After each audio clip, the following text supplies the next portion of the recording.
Saludos y bienvenidos esta semana también a Mangas Verdes. Aquí estamos con nuestro programa dedicado a todo lo que está relacionado con el medio ambiente, la sostenibilidad, la naturaleza y la biodiversidad, el agua y muchas otras cosas que en este momento pues están afortunadamente cada vez más en la agenda y en el interés público. Mangas Verdes en marcha gracias a Signus, reciclando neumáticos en pantallas acústicas, suelos de seguridad, parques infantiles, balsas de almacenamiento, mezclas bituminosas y muchos más usos que puedes descubrir en signus.es. Hoy contamos con la realización técnica de Esteban Novillo y en nombre de la redacción nos saluda Pedro Palomay.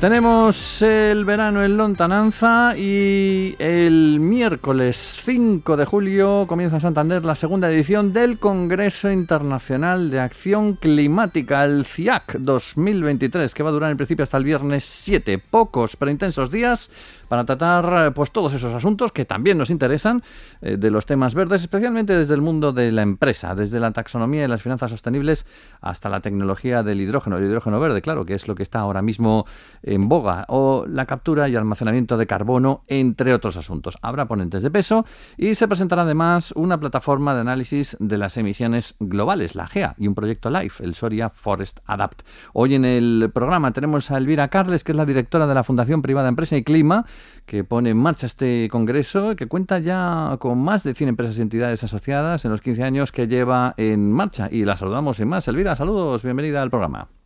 Buenos días, muy contento de estar con vosotros.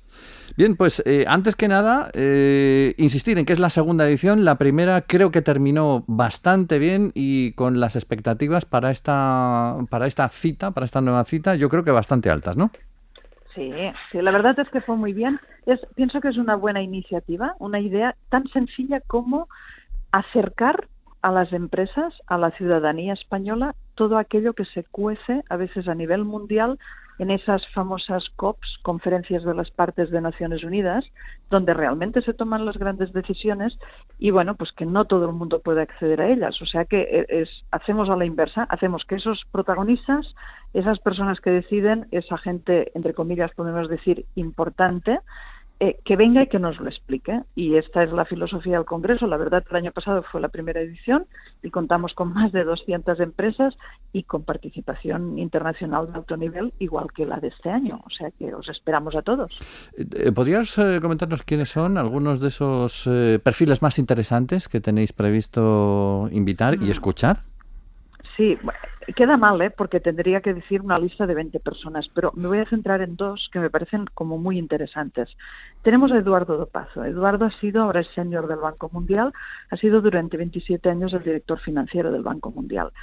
De él nació la iniciativa de lo que conocíamos hace unos años como Carbon Expo o como Innovate for Climate, que se conoce ahora, que es como la feria del carbono que a todas las empresas afecta ya muy directamente. Entonces, de su cabeza salió esto y es un señor que, estando al frente del trabajo que ha tenido durante todos estos años, vendrá, expresamente viene de Estados Unidos, y vendrá a explicarnos las finanzas, la parte sostenible de las finanzas y algo tan importante como es el Acuerdo de París, que todos los países estamos comprometidos a ir cumpliendo. Pienso que es el mejor para explicar esto. Y destaco otra persona que también tiene un nombre, cuando nombras Eduardo Pazo parece que sea una persona muy, muy latina, muy cercana a nosotros. Eduardo es norteamericano, como te decía, sus padres son argentinos, de ahí el nombre. Pero ahora sí, la que te digo ahora es española de nacimiento, es Lourdes Vega, la doctora Lourdes Vega, que está al frente de todos los temas de captura que se trabajan mucho en la Universidad del Califato. Ella ya lleva muchos años viviendo en Dubái y en estos momentos yo creo que nadie, me atrevería a decir, en el mundo sabe de capturar gases, almacenarlos y gestionarlos, entre comillas, mejor que ella. O sea, ella va a estar al frente de la mesa precisamente de captura de gases, algo tan importante para todo el planeta y para todos nosotros. O sea, que estas dos estrellas, entre comillas, para mí son las más relevantes del panel, amplio panel que tenemos este año. Sobre todo teniendo en cuenta que la próxima COP28 va a ser precisamente allí, en Dubái. Sí. Y que el tema de los mercados de carbono es uno de esos asuntos que no termina de cerrarse, ¿no? Porque COP tras COP parece que es que estamos dando vueltas al asunto sin llegar a un acuerdo definitivo. Bueno, es que es muy difícil precisamente el tema de la financiación, que es donde están encallados. Es decir, en las COPs, en las negociaciones, hay como 7 u 8 temas. Nosotros vamos tocando estos temas en los CIACs, ¿eh? O sea, esta es la idea. Se habla de financiación. Mira, no hay problema a nivel mundial entre países o entre negociadores. No hay problema en temas de mitigación, de adaptación, incluso de transferencia de tecnología. En cambio, sí que hay un problema que es el de la financiación y el del cumplimiento, que dentro de todo lo que es el Acuerdo de París es el artículo 6.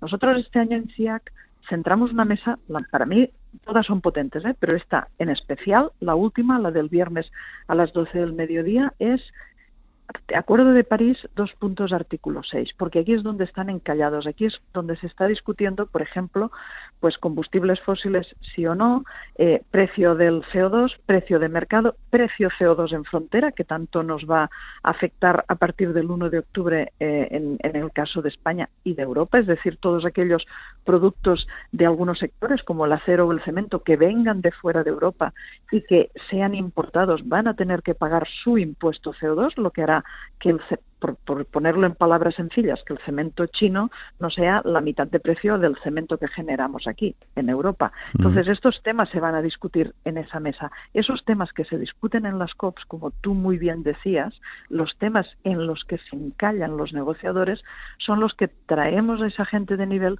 para que lo pueda explicar a los empresarios y que sepan a qué atenderse, porque en realidad los empresarios son los que toman decisiones a largo plazo. Y la lucha contra la emergencia climática es lo que necesita. Sí, a veces parece que descargamos como la responsabilidad en los gobiernos, pero luego en realidad las fuerzas que mueven los estados, por lo menos en democracia, son otras también. Una de las... Es un poco entre todos, ¿eh? Sí. Es un poco entre todos, pero en el caso de la emergencia climática tenemos que tomar decisiones ahora y quizás muchos frutos o resultados no los veamos hasta un largo plazo. Y en cambio las decisiones que toman, con todos los respetos los políticos, pues ellos quieren ver la solución, la quieren ver a 4 años vista, porque si no, no les sirve. Van con el horizonte electoral.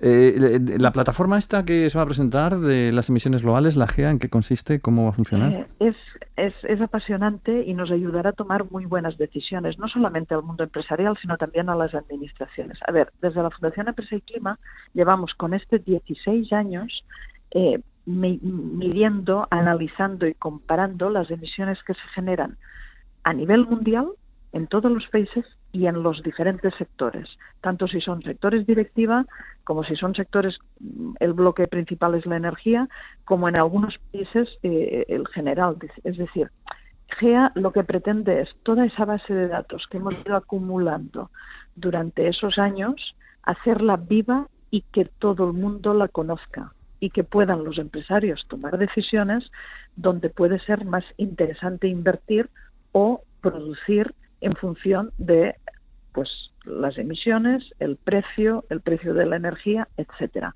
Es una plataforma que llevamos trabajando 2 o 3 años con una empresa, ahora con un grupo inglés universitario también, y la verdad es que yo creo que será muy interesante porque te puede ayudar mucho a tomar decisiones importantes. Y como comentábamos antes, también se va a presentar un proyecto live. Estos proyectos que, bueno, en el programa los tratamos a menudo, puesto que son proyectos interesantes impulsados desde la Comisión Europea para la mejora ambiental y en este caso enfocado en Soria, tengo entendido. Sí, es un live muy bonito, ¿eh? La verdad es que sí, yo estoy muy contenta porque en esos 15 años que decías al principio que llevamos de la Fundación, hemos realizado 31, creo que no me equivoco, proyectos diferentes, bien para la Unión Europea a través de este live, por ejemplo, o bien para otras entidades como el Banco de Desarrollo Iberoamericano, etcétera. Entonces, este es bonito porque está centrado en una zona pequeña, pero muy importante de España y muy necesaria todo el trabajo que estamos realizando. Entonces, llevamos ya más de 2 años de proyecto, yo creo que casi 3, con unos resultados estupendos, que hace poco presentamos también en Madrid y en Barcelona, en unas jornadas que hicimos el pasado mes de abril, y le quisimos dar pues esa media hora de honor, que digo yo, ¿no?, en un congreso internacional, porque los resultados son realmente espectaculares, es decir, cómo estamos consiguiendo fijar población al territorio, que es algo que se pierde en provincias como la de Soria, cómo estamos aprovechando todos aquellos recursos forestales, no solamente la madera o madera certificada, sino otras cosas que a veces pasan desapercibidas, como puede ser los frutos rojos, las plantas medicinales, la miel o los hongos. Es decir, cómo todo esto está haciendo revivir una segunda primavera en la provincia de Soria. O sea, es estupendo. Lo hacemos de la mano de otras entidades. El coordinador del proyecto es la Fundación Global Nature y nosotros somos un partner más y tenemos nuestra función, y es la pata empresarial que une a 3 empresas, en este caso, empresas importantes, empresas españolas, como puede ser Acciona o Balearia o Global Omnium, las une al proyecto que estamos desarrollando en Soria. O sea que también será como una presentación corta, pero muy, muy interesante. El CIAC está abierto también a presencia de público. ¿Nos podemos apuntar todavía a día de hoy? ¿Hay sitio? Sí, hay sitio porque tenemos un salón con 500 sillas, o sea que no hay ningún problema. Yo creo que superaremos las expectativas incluso que teníamos hace unos meses. Os espero, evidentemente, y importantísimo los medios de comunicación, porque sois quien realmente replica la información de una manera que nosotros no podríamos hacerlo sin vosotros. O sea que allí nos vemos. Bueno, allí nos veremos entonces. Gracias, Elvira, por habernos acompañado hoy en el programa. Vale, un abrazo. Hasta cuando queráis. Hasta Santander. Mangas Verdes. Disfruta la vida.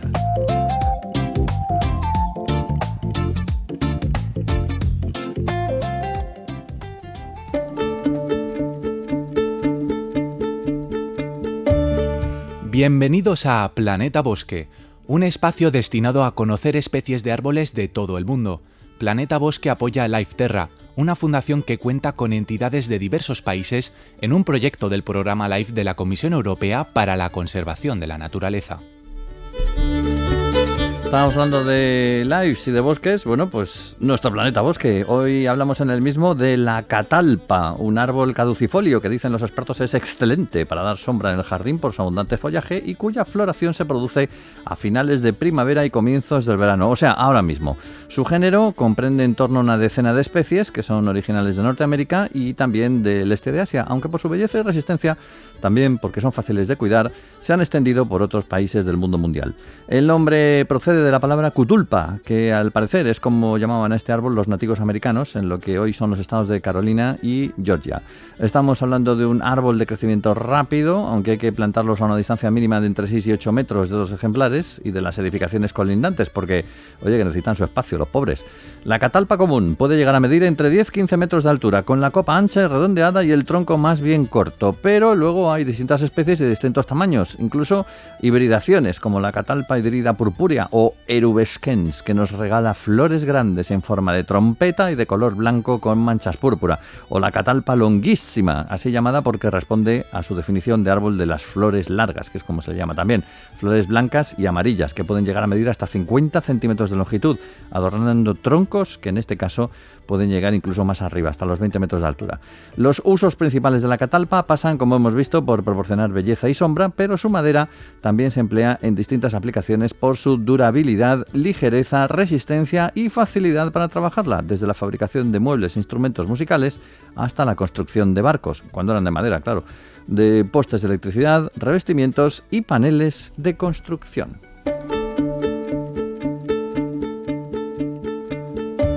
Plantar, geolocalizar, educar, crear comunidad.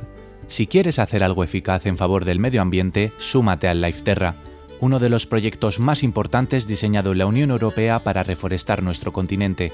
Aprende más en www.lifeterra.eu. No sé cómo lo hacen, pero ese campo de césped está siempre en perfecto estado. Claro, es que es artificial, está hecho a partir de neumáticos fuera de uso. Cygnus gestiona su reciclado para convertirlos en campos de césped más cómodos y seguros. Cygnus, dando valor al neumático fuera de uso. Síguenos en redes sociales.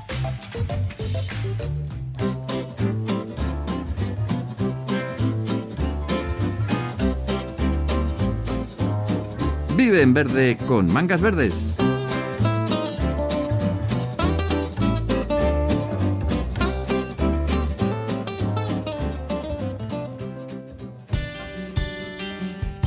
mejorar el estado de conservación de las especies y hábitats relacionados con el ecosistema fluvial de los ríos y afluentes que desembocan en el Golfo de Vizcaya es la base del proyecto Life Cantauribay, una iniciativa que abarca a 5 cuencas fluviales compartidas entre 3 regiones de 2 países, Navarra y País Vasco en España y Nueva Aquitania en Francia.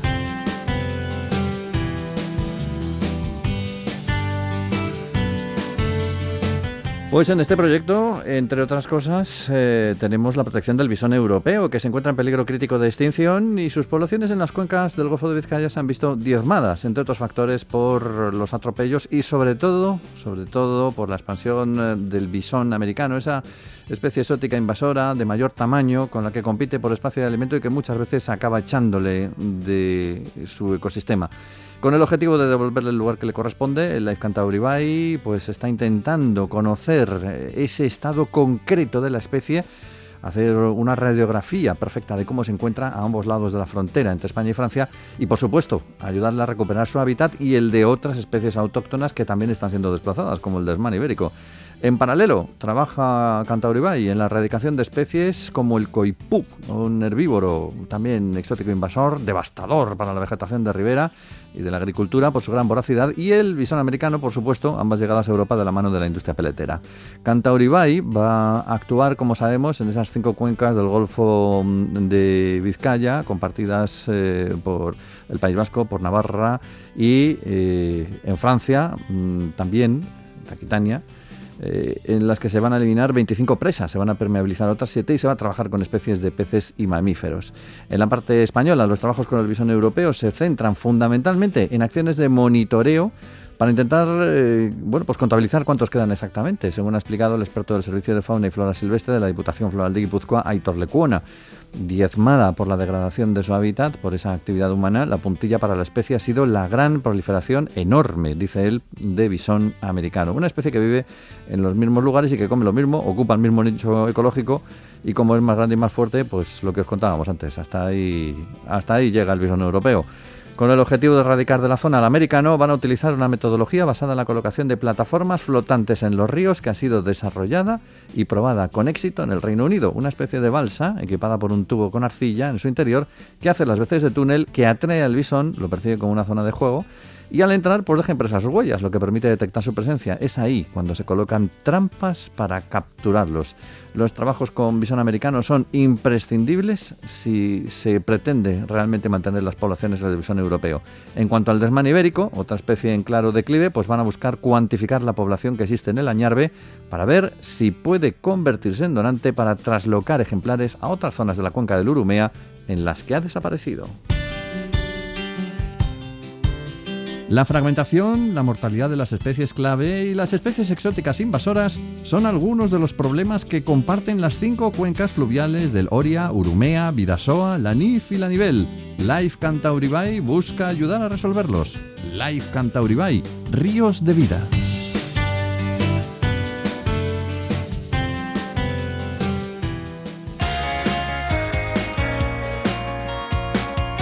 Mangas Verdes, pasión por el medio ambiente.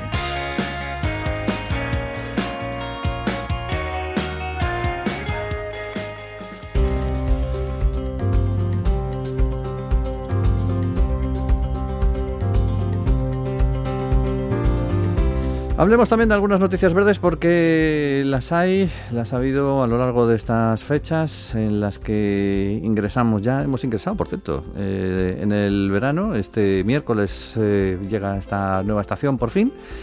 Vamos a ver cómo evoluciona, a ver si podemos luchar correctamente contra la sequía. Desde luego las lluvias de los últimos días han ayudado, aunque no son suficientes. Tiene que llover más. Veremos qué da de sí, porque también las previsiones meteorológicas para este próximo fin de semana anuncian ya grandes calores. Aquí pasamos del blanco al negro sin solución de continuidad. Pero bueno, en cuanto a noticias verdes que tenemos de esta semana, pues mira, tras años de debates y negociaciones, los países de la ONU han adoptado esta misma semana el primer tratado para la protección de la alta mar, un acuerdo que permitirá establecer zonas marinas protegidas en aguas internacionales y que los ecologistas consideran fundamental si se quiere realmente salvar los océanos. El texto se cerró después de un proceso negociador muy largo el pasado marzo y ha sido aprobado formalmente ahora, tras haber sido revisado y traducido a los 6 idiomas oficiales de la ONU.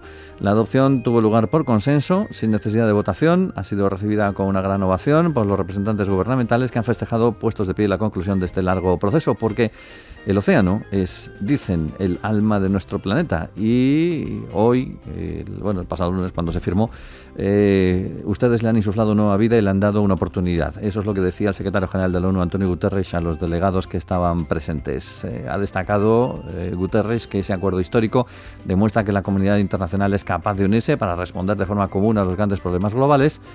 Y que pues a pesar de todo, a pesar de lo que vemos prácticamente a diario en el mundo, el espíritu de la cooperación internacional sigue vivo. Eso sí, aunque la decisión de este lunes pone fin a las negociaciones en la ONU, el nuevo tratado no entrará en vigor hasta que al menos 60 países lo hayan firmado y ratificado. Ahora viene esta segunda parte.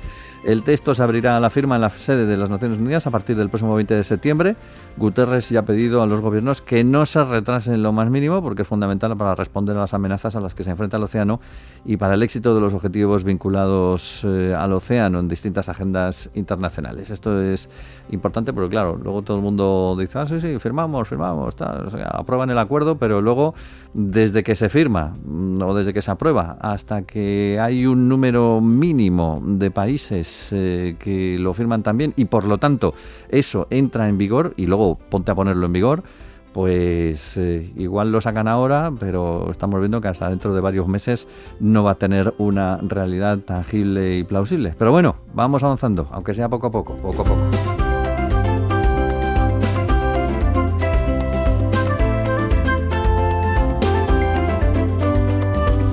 Y ya que hablábamos del calor, hemos tenido cifras esta semana también, cifras que ha facilitado la Organización Meteorológica Mundial y el Servicio de Cambio Climático de Copernicus acerca de las olas de calor que azotaron Europa a lo largo de 2022. Creo que todos nos acordamos de la calorina que pasamos el verano anterior y de los graves problemas que hubo, no ya solo de incendios, que en el caso de España pues ya sabemos que es una de nuestras cruces veraniegas, pero no solamente en España, en otros países de Europa también, sino de lo que era la falta de lluvias, pues sequías históricas como la de Italia o la de Alemania también, por las olas de calor. Las olas de calor que azotaron Europa a lo largo del año pasado provocaron, según los estudios de la Organización Meteorológica Mundial y el Servicio de Cambio Climático, 16.300 muertes en un año en que la temperatura del viejo continente estuvo 2,3 grados centígrados por encima de la media preindustrial, la de 1850 a 1900, utilizada como referencia para el Acuerdo de París sobre el cambio climático. Un estrés térmico sin precedentes, según decía Carlo Buontempo, que es el director precisamente del Servicio de Cambio Climático de Copernicus, el que sufrieron los europeos el año pasado y que fue uno de los principales causantes de ese exceso de muertes relacionados con el clima en Europa. En opinión de Bontempo, esto ya no se puede considerar un hecho aislado o una rareza del clima, sino que la evolución del sistema climático muestra que este tipo de sucesos forman parte de un patrón que va a hacer que este tipo de estrés térmico sea más frecuente, más intenso en toda Europa. Según los datos facilitados esta misma semana, como digo, los riesgos meteorológicos, hidrológicos y climáticos, o sea, tormentas, inundaciones, incendios forestales, corrimientos de tierras y temperaturas extremas, se cobraron el año pasado exactamente 13.365 vidas y afectaron además de forma directa a 156.000 personas. El 67% de los sucesos estuvo relacionado con inundaciones y tormentas, la mayor parte de los daños económicos totales, cuya factura ascendió a unos 1.944 millones de euros, y mucho más graves en términos de mortalidad las olas de calor, que concentraron el 99,6% de las muertes, según el informe sobre el estado del clima en Europa en 2022. Aumento de temperaturas, escasez de precipitaciones, más incendios forestales y deshielo de glaciares en un documento que asegura que Europa se ha calentado el doble que la media mundial desde la década de 1980, con repercusiones de gran alcance en el tejido socioeconómico y los ecosistemas de la región. Habría que ver por qué, porque si uno se pone a pensar, realmente Europa es ahora mismo la región del mundo que más medidas ambientales y con diferencia en favor del medio ambiente, en favor del clima, en favor de todo lo que tiene que ver con la naturaleza se han puesto en marcha, y algunas de ellas, pues comparadas con lo que está pasando en otros países del mundo como China o Estados Unidos, son espectaculares. ¿Y por qué en Europa se está sufriendo esto más? Misterios de la vida.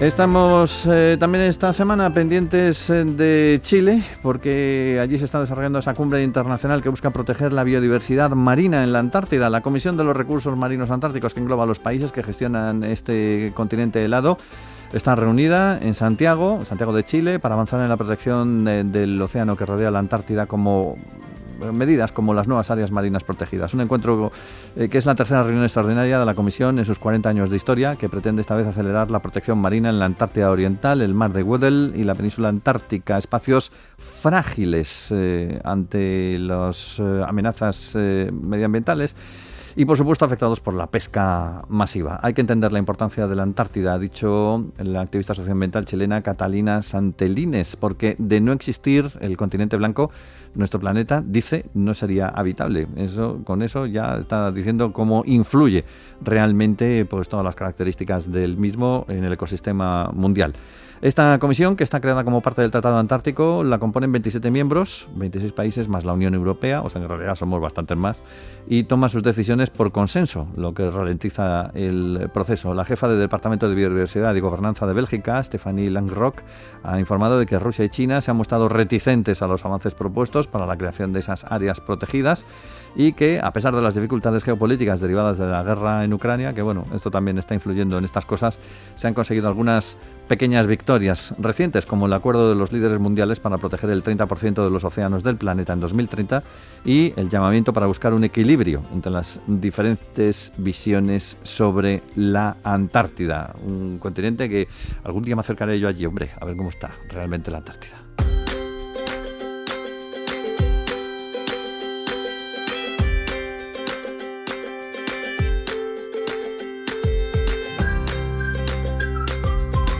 Un continente que está muy lejos, pero mucho más cerca de nosotros está La Rioja. Bueno, ¿cómo que es más cerca? Está aquí al lado. Bueno, pues es que estamos en La Rioja. Y dentro de La Rioja, el pueblo en el que hoy vamos a despedir nuestro programa. Un pueblo, uno de los muchos pueblos de España que hay que visitar, que hay que conocer y que merece la pena ir a pasar allí, aunque sea solamente una jornada para conocerlo, quizá más.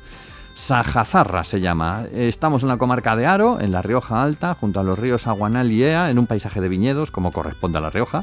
Una localidad de calles medievales, es Sajazarra, en la que vamos a encontrar casas con escudos nobiliarios, un castillo bien bonito del siglo XV, cuando la villa se transformó en señorío de los Velasco, en el que podemos admirar, entre otras cosas, su espectacular torre del homenaje de planta rectangular, con 4 torreones octogonales en las esquinas.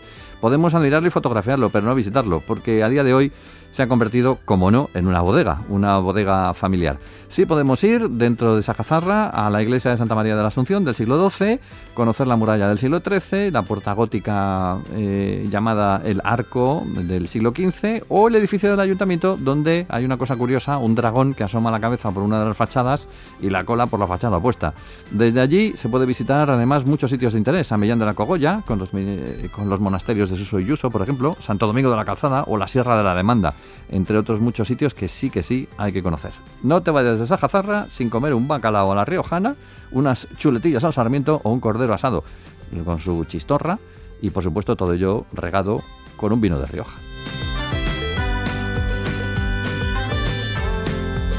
Mangas Verdes termina aquí de momento, está en marcha gracias a Cygnus, utilizando materiales reciclados del neumático en lugar de recursos naturales. Descúbrelo en cygnus.es. Nos vamos hoy con el solsticio de verano, con la realización técnica de Esteban Novillo, y en nombre de todo el equipo de la plataforma medioambiental de la Agencia EFE, el saludo de Pedro Paloma y feliz y verde semana.